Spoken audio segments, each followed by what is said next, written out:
Varin, bonjour. Bonjour. Merci d'avoir répondu présent à l'invitation et à notre invitation de venir sur ce plateau des rencontres économiques d'Aix-en-Provence, 15e du nom, donc auquel vous participiez en ce samedi pour parler des ruptures technologiques. Vous participiez à une session précisément intitulée « Comment se font les changements technologiques dans l'industrie ?» Concrètement, Philippe Varin, comment peut-on tirer aujourd'hui profit du changement technologique dans l'entreprise pour, je dirais, transformer en ce qu'on appelle compétitivité, rentabilité? D'abord, les changements technologiques sont une nécessité. C'est-à-dire qu'aujourd'hui, nous avons sur la planète 1,5 milliard de consommateurs et ça va plus que doubler dans les 15 années à venir. Donc en matière d'accès aux ressources, en matière d'environnement, en matière de nature de la demande, les changements sont rapides, il faut faire des gains de productivité et donc les nouvelles technologies vont être le moyen de les faire, à la fois dans le domaine du digital, mais également dans le domaine de l'énergie. Il y a aussi des ruptures dans le domaine de l'énergie, notamment avec l'impact des dérèglements climatiques et puis aussi d'ailleurs dans le domaine des matériaux. Donc toutes ces ruptures, elles sont nécessaires et la question pour les grandes entreprises comme pour les petites et moyennes entreprises, c'est de savoir comment on en fait une bénédiction et pas une malédiction. Alors on va y revenir dans le détail, mais concrètement, comment assurer cette transition technologique en respectant le facteur humain dans l'entreprise? Parce qu'on voit que cette rupture est aussi destructrice finalement d'une certaine valeur qui est par ailleurs un peu plus tard créatrice d'autres valeurs.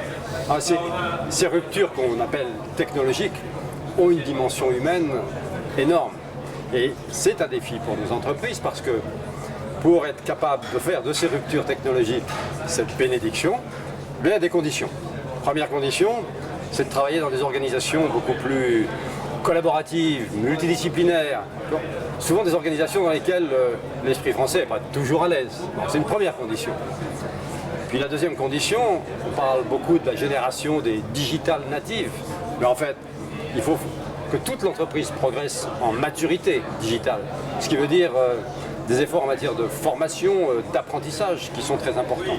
Et puis, pour les entreprises, il faut investir beaucoup en recherche-développement, en investissement dans les infrastructures, dans les standards. Bon, et tout ceci nécessite effectivement des ressources allouées à cet enjeu. Alors ça, ce sont les conditions de la bénédiction. Maintenant, pour éviter la malédiction, on reprend peut-être les mêmes éléments. Est-ce qu'il y a d'autres éléments D'abord, les entreprises, pour pouvoir transformer ces ruptures en bénédiction, elles ne sont pas toutes seules, elles agissent dans un écosystème. Bon. Et donc c'est pour le cercle d'industrie qui représente les 30 grandes entreprises industrielles françaises, d'ailleurs pas uniquement l'industrie traditionnelle, aussi les télécoms, la pharmacie, bon. Eh bien il est essentiel que l'écosystème soit favorable. Alors donc l'écosystème, c'est bien sûr dans le domaine des responsabilités des responsables politiques. Donc, le premier sujet, c'est qu'il faut avoir un marché du travail beaucoup plus flexible, parce qu'on ne peut pas avoir des entreprises agiles si le marché du travail est rigide. Ça ne marche pas. C'est la première condition. La deuxième condition, c'est la formation, c'est l'apprentissage. Il faut effectivement que l'outil de formation national permette une bonne adéquation des compétences dont on a besoin avec les ressources. Troisième condition, il va aussi falloir investir. Par exemple, prenons les exemples du carbone. Investir beaucoup sur la réduction des émissions de CO2 lorsque la tonne de CO2 est à 7 € à Bruxelles, marché européen. Il y a une contradiction. Alors, à combien la voyez-vous idéalement, cette tonne, le prix de la tonne de carbone? C'est le grand débat aujourd'hui. Faut-il la mettre à 50 €? Elle est à 7 aujourd'hui, dites-vous. Certains économistes disent qu'il faut monter jusqu'à 200 €. Quelle est votre position en tant que président du Cercle de l'Industrie? La position, c'est qu'il faut un signal carbone qui soit cohérent avec l'ambition que l'on a. Si on signe pour une ambition d'une augmentation de la température limitée à 2 degrés à la fin du siècle, eh bien, il va falloir effectivement monter significativement. Je ne pense pas qu'il y ait de chiffres magiques, mais ce qui me frappe, c'est que je vois des grandes entreprises pétrolières qui signent une lettre en disant qu'il va falloir augmenter de manière significative. Deuxièmement, il va falloir que ce prix du carbone, il y ait une certaine homogénéité dans le monde, sinon on va avoir des fuites de carbone et donc des fuites d'entreprises. Et donc, aussi important que le niveau, va être, quelle est, je dirais, la bonne répartition de ce prix du carbone mondialement. Donc vous n'avez pas aujourd'hui à nous dire, voilà, la tonne doit coûter Il n'y a pas de chiffre miracle. D'accord. L'aspect collaboratif est important aujourd'hui dans le mode de transfert des technologies, enfin de l'économie collaborative. Vous y croyez, vous, personnellement? Ah oui, d'abord, elle existe.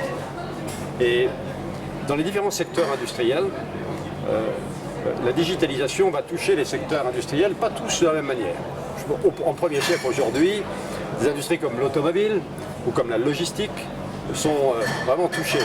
Et par exemple dans l'automobile, quand vous voyez l'Automotive Alliance sur les systèmes de données intérieures à la voiture qui est partagé entre plusieurs grands groupes mondiaux, on voit là des collaborations et on les voit aussi à l'intérieur de l'entreprise, donc c'est une réalité. Et puis après, ceci va se déployer dans un certain nombre d'autres entreprises. Donc rupture technologique, une bénédiction pour la France?